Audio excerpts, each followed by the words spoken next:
Hey there, Daniel here. Thank you for sharing your channel with me. So I just went over it and viewed some of your videos, and first of all, I love them, and I have some interesting thoughts that I wanted to share with you. So in this next 10 or 15 minutes or so, I'll be going over some of your videos and explaining my thinking process here. So I want to start off by comparing actually one of your most popular videos with one of your latest ones. And the popular video that I'm referring to is this one with Mr. Who's the Boss. So I'll start by noting the packaging, or actually I want to show you the one that I'm comparing it to, and this is your second to last video, which is this one. So they have the same title, both of them. He thought he was getting a free keyboard, but looking at the Mr. Who's the Boss video, we can see that we have Mr. Who's the Boss, a very recognizable figure, clearly visible in the thumbnail, holding a keyboard to the camera with an arrow pointing to it saying that's not real. So it creates a lot of curiosity, right out of the get-go in the viewer's mind. He sees that what do you mean it's not real? What's not real? The keyboard is not real, and it ties nicely into this title. He thought that he was getting a free keyboard, but you're saying that it's not real, so what is he getting? So that's a very nice setup for the video, even before I clicked on it. And when I look at the thumbnail of your second to last video of this one, he thought that he was getting a free keyboard. It doesn't really follow the same pattern in the thumbnail. So we don't have a recognizable figure like we had Mr. Who's the Boss right front and center. We don't have that keyboard that is shown to the camera with some enticing text or curiosity evoking text like not real or fake or something along those lines to create this curiosity gap in the viewer's mind. Honestly, it looks like just a frame that was taken from the video as opposed to a thumbnail that was thought out in advance and designed specifically for the video. So on the thumbnail side of things for this specific video, I think that it really hurt this video's performance because it just doesn't evoke the same curiosity as the one with Mr. Who's the Boss. Now, that's not the only thing that I wanted to note about this video, because I want to click on both videos, and I don't know whether you'll be able to actually hear them playing on my side. Oh. We should go back to the beginning when Mr. Who's the Boss picks her. Should be able to hear that, but I just want to note the difference in the hooks as well. Hey, quick question. Can you tell me the difference between these two photos? I find Okay, so same thing right out of the get-go. We started, the thumbnail sets the premise for the video. We showed Mr. Who's the Boss in the thumbnail, so you're reassuring us that this is not a clickbait video. You are starting with Mr. Who's the Boss right from the start. So I do get the feeling that I'm going to get what I was promised. Mr. Who's the Boss is going to be in the video. Great. most people can't. No? Nothing? Damn, I guess you're most people. It's weird though, it should be obvious what the difference is. This is a photo of Mr. Who's the Boss. Okay, so very quickly, after 14 seconds, I would have gotten to this point even a bit quicker, but okay, after 14 seconds, we're starting to build this drama, this story of Mr. Who's the Boss and you. Biggest tech creator in Europe, unboxing. We are building up Mr. Who's the Boss, not that he needs building up, but we are explaining here is this important character and why you should care about him, and you are setting up the story for the rest of the video. Whereas in this video, I personally don't know who this guy is. BTMC needed a keyboard. So BTMC, I don't know this YouTuber, but Yo, this is the hummingbird. We don't build up the same amount of drama, the same amount of anticipation. 68 by Click Clack. Oh my god, this thing is a brick. Magnetic switch. Not the same amount of drama and anticipation as we had in the Mr. Who's the Boss video, which to me, those two differences primarily is what contributed to this video performing really well on the channel and this one not doing as well. It still did well, but it could have done a lot better. Now, changing the intro is something that you cannot do at this stage, but you can definitely change the thumbnail, and I suggest that that you at least try this experiment and change the thumbnail and see how it performs, see that you've done some thumbnail changes here throughout this video's life. I can only see one. I would try to stick closer to what you've done here with the Mr. Who's the Boss keyboard, and I'd also be curious to hear about how this thumbnail performed and why you decided to change it. But besides that, I want to jump over to some other videos of yours, and I want to look at this video, Building Your SAS Keyboard Ideas, which should sort of be version 2 of Building Your Dumbest Keyboard Ideas, I guess. So first of all, to me, the title, Building Your Dumbest Keyboard Ideas, is clearer and easier to understand as opposed to Building Your SAS Keyboard Ideas.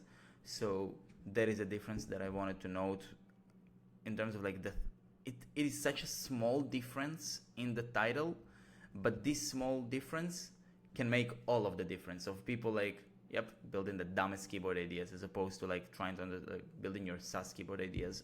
It is not something that everyone would understand in the same way that like dumbest keyboard ideas, there's not a single person who wouldn't understand what it is. And a keyboard that like very clearly says like A on all of the keycaps just communicates it very clearly. Now, to me, the significant difference between them is not in the title, although the title is different and this difference is very important. I think that the intro here is what contributed to this video working much better. So you are starting the video that says like dumbest keyboard ideas literally by reading a comment. So build a keyboard with 1 meter high keycaps. Not even 4 seconds in, and I'm already getting what I came into the video for, which is great. Like you're telling me that you're going to build dumb keyboard ideas. 2 seconds in, build a keyboard with 1 meter long keycaps. Here's a dumb keyboard idea, and 4 seconds in, you're already building it, which is awesome. You're like jump straight into the action. Whereas in this video, you were setting up a scene for like 20 something seconds before you started reading the dumb keyboard ideas. Given some bad decisions, I'm currently facing the option of either A, going into an all-out war with Google Japan over keyboard ideas, or B, reading the comments in my videos and building the keyboard ideas that you guys submit in the comments under my videos. They can't be that bad. Right? Build a keyboard using Cherry MX Browns. No. Build a Yeah, so it took like 21 seconds to go from this intro to you actually starting to read out those dumb keyboard ideas and sort of judging them, yes, no. In this case, because it was like a continuous stretch of time of this intro, and then you started actually reading out those comments, I suggest, if you're open to that, removing that intro from the YouTube editor itself and see how that video performs. I've worked with a UK-based YouTuber called Zach Alsop, who you might know. And on this video of his, the whole premise here was that he was, well, at some point the title was that he was starting an airline for stray dogs or something like that. It took more than 2 minutes to get to the meat of things and to start talking about an airline. So he was telling like a very long story beforehand, and the video was not doing very well. It was plateauing at this point. And I suggested him, again, changing an intro from within the YouTube editor itself.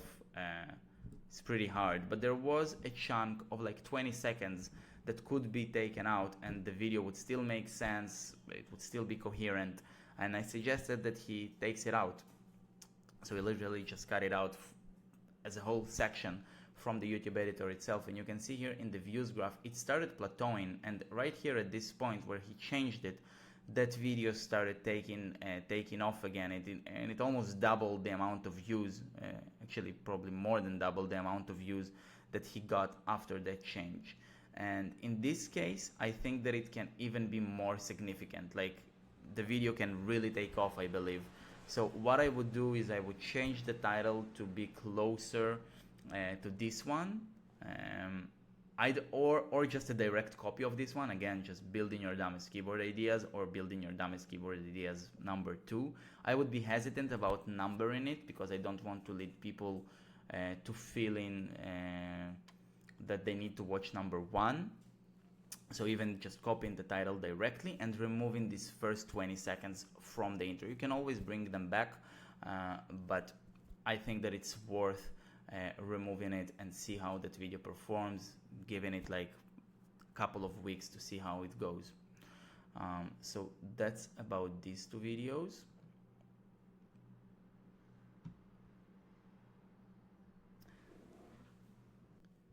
And then lastly, I want to comment on a video that actually did really well on your channel, and this is this one. I built a wearable keyboard. Now, this is an awesome concept. It looks awesome. The thumbnail looks really cool. I love it.